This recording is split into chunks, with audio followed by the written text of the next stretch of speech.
Hello guys, welcome to Kite family. आज मैं आपको स्टेला एस के बारे में एक शॉर्ट में पूरा डिटेल दूंगा कि आपको इस गाड़ी को कैसे अच्छे से यूज़ करना है। तो स्टार्ट करता हूँ मैं वीडियो को। इसमें सबसे पहले आपको बताऊंगा कि गाड़ी को ऑन कैसे करना है। इस गाड़ी को ऑन करने की तीन चीज़ें आपके पास, एक रिमोट है, एक एनएफसी कार्ड है और साथ में एक की भी आती है जो कि ट्रेडिशनल वे है। तो सबसे पहले मैं आपको बताता हूँ कि रिमोट से गाड़ी को कैसे चालू करना है। रिमोट में आपको तीन बटन आते हैं, एक पावर का बटन, एक अनलॉक का बटन और एक एंटी थेफ्ट का बटन। तो जो पावर का बटन है ये आपको दो बार दबाना है, तो इससे आपकी गाड़ी चालू हो जाती है। आपको ऑफ करना है तो आपको ये अनलॉक बटन दबाना है एक ही बार और आपकी गाड़ी बंद हो जाएगी। इसमें आपको एंटी थेफ्ट का बटन दिया है जो कि लॉक का बटन है। एंटी थेफ्ट आपका एक्टिवेट नहीं होगा जब तक आप ये लॉक बटन नहीं दबाओगे।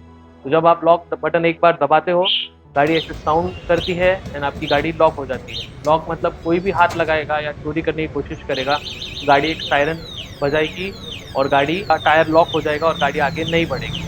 तो इसका भी आपको वीडियो में दिख ही रहा होगा इसका डेमो। एक बार आपको फिर से मैं रिमोट का एक चीज बताना चाहता हूँ कि आपने एक बार अगर रिमोट से इसको चालू किया और इसके बाद अगर आपने गाड़ी को चाबी इंसर्ट की यहाँ पे, बहुत बार होता है हम चाबी इंसर्ट करते ऑन करते हैं और फिर अपने काम पे चले जाते हैं और फिर गाड़ी रुका के लगा के ऑफ करते हैं और अपने काम पे चले, पर ऐसे केस में गाड़ी चालू ही रहेगी क्योंकि आपने रिमोट से चालू की। तो जब भी आप गाड़ी रिमोट से चालू कर रहे हो तो आपको रिमोट से ही ऑफ करना है। तो इसलिए मैं रेकमेंड करूंगा कि रिमोट तभी यूज करें जब आप सिर्फ इसे यूज कर रहे हैं, साथ में चाबी और रिमोट साथ में ना यूज करें।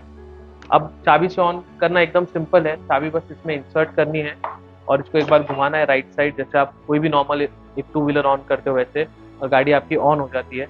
इसमें आपको एक बार आपने गाड़ी ऑन की तो आपका डिस्प्ले ऑन हो गया, मतलब आपकी व्हीकल इज ऑन। सबसे पहले आपको मैं बटन्स के बारे में बता देता हूँ, इसके पूरे कंसोल के बारे में। इसमें आपको टोटल 7 बटन्स आते हैं ये गाड़ी में। लेफ्ट साइड में आपको बटन मिलता है जो है अपर डिपर का, इंडिकेटर का एंड हॉर्न का बटन। राइट साइड में आपको headlamp turn off turn on करने का बटन है, साथ में DRL turn off turn on करने का बटन है। साथ में आपको 3 स्पीड मोड का बटन आ जाता है इसमें, plus parking and reverse gear. अभी आपको एक एक बटन का आपको डिटेल में बताता हूँ जो इंपॉर्टेंट बटन है। सबसे मेन पार्किंग बटन। अभी सबसे पहले गाड़ी आपने जैसे चालू की तो व्हीकल पार्किंग मोड में होती है। पार्किंग मोड से निकालने के लिए आपको ये ग्रीन बटन, ये पी बटन, पार्किंग बटन दबाना पड़ता है। या आपने एक बार दबाया तो आपकी गाड़ी पार्किंग मोड से निकल जाती है और आप गाड़ी को चला सकते हो। इसमें फिर उसके पार्किंग मोड के नीचे ही आता है आपको रिवर्स बटन की, जिसमें आप गाड़ी रिवर्स में ले सकते हो जब भी आपको गाड़ी निकालनी है, कोई पार्किंग स्पेस से पीछे लेने में प्रॉब्लम हो रही है तो।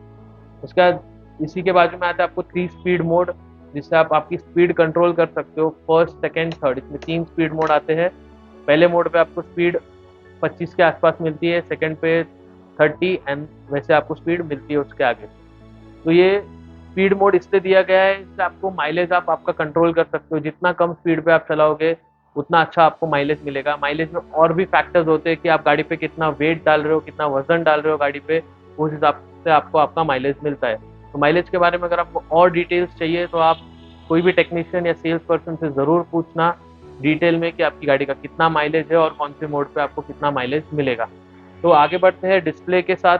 इसमें सेंटर में आपको बहुत ही अच्छा एलईडी डिस्प्ले आता है। डिस्प्ले में आपको मेजर ऑल सब इंफॉर्मेशन मिलती है। स्पीड दिखती है आपको, इसमें आप कौन से मोड पे गाड़ी चला रहे हो वो दिखता है। आपका बैटरी कितना है, इसमें बैटरी बार है, साथ में आपको वोल्टेज भी दिखता है। प्लस मोस्ट इम्पॉर्टेंट, आपकी गाड़ी कौन से मोड में, पार्किंग मोड में है या नहीं, वो भी दिख जाता है आपको इसके अंदर। सबसे इम्पोर्टेंट इसमें आपको एरर्स भी दिखते हैं कि अगर गाड़ी में कोई भी एरर आता है तो यहाँ पे आपको सारे एरर्स दिखते हैं। जैसे अगर आपका कभी थ्रॉटल खराब हो गया हो, मोटर खराब हो गई हो, कंट्रोलर खराब हो गया हो, हर चीज़ का एरर इसमें आपको नीचे दिखता है। और ये एरर जैसे ही आपको दिखे, फ्लैश हो आपके डिस्प्ले पे, आप इमीडिएटली नियरेस्ट सर्विस सेंटर पे कांटेक्ट कीजिए या शोरूम पे कांटेक्ट कीजिए, उन्हें बताएं, उन्हें अपने डिस्प्ले का इमेज भेजिए कि ये एरर डिस्प्ले कर रहा है। अगर आपकी गाड़ी चलने की कंडीशन में है तो आप उसे सर्विस सेंटर पे इमीडिएट लेके जाइए ताकि वो एरर रिजॉल्व कर सके। चाबी अगर आपने राइट साइड घुमाई तो आपकी गाड़ी ऑन होती है, बट यही आप नॉर्मल पोजीशन में लेफ्ट साइड घुमाते हो तो आपका बूट एक्सेस मिलता है, आपकी डिक्की आप ओपन कर सकते हो।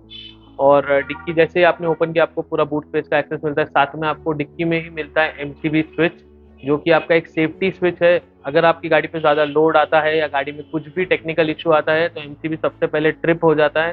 तो कभी भी अगर आप गाड़ी चला रहे हो और आपकी गाड़ी अगर सडनली बंद हो जाती है तो सबसे पहले बूट ओपन करके आप एमसीबी को चेक कीजिए और एमसीबी देखिए कि ऑन पोजीशन में है या ऑफ पोजीशन में। मोस्टली वो ऑफ हो जाती है अगर आप उस पर ज़्यादा वेट डालते हो या मिस इल ट्रीट करते हो अपनी व्हीकल को, या कोई भी टेक्निकल इशू आता है गाड़ी के अंदर, तो वो एक सेफ्टी मैकेनिज्म है।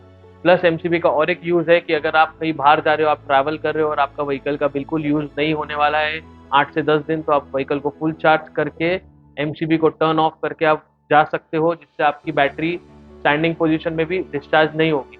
सेकेंडली, अगर आप डेली बहुत लंबे समय बाद गाड़ी चलाते हो, जैसे अगर आप सिर्फ 1-2 घंटा ही दिन में गाड़ी चलाने वाले हो, बाकी टाइम गाड़ी स्टैंडिंग पोजीशन में रहती है, तो आप उस टाइम पे भी एमसीबी को टर्न ऑफ करके रख सकते हो, ताकि आपकी बैटरी स्टैंडिंग पोजीशन में डिस्चार्ज नहीं हो, जिसे आइडियल डिस्चार्ज कहते हैं।